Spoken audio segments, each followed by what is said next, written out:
កុំចោះចាញ់នឹងជីវិតមិនមែនតែងតែដើរតាមអ្វីដែលយើងចង់បាននោះទេពេលខ្លះយើងត្រូវជួបការលំបាក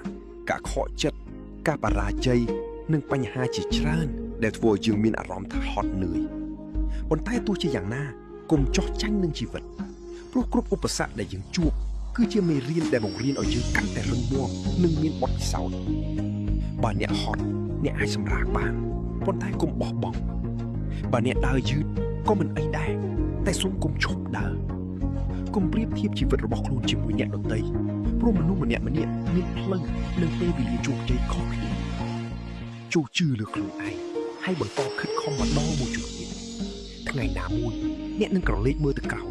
ហើយមានមោទនភាពចំពោះខ្លួនឯងដែលបានអត់ធ្មត់និងមិនចោះចាញ់ចងចាំថាជីវិតអាចលំបាកប៉ុន្តែកុំឲ្យការលំបាកធ្វើឲ្យអ្នកបោះបង់ក្តីស្រមៃ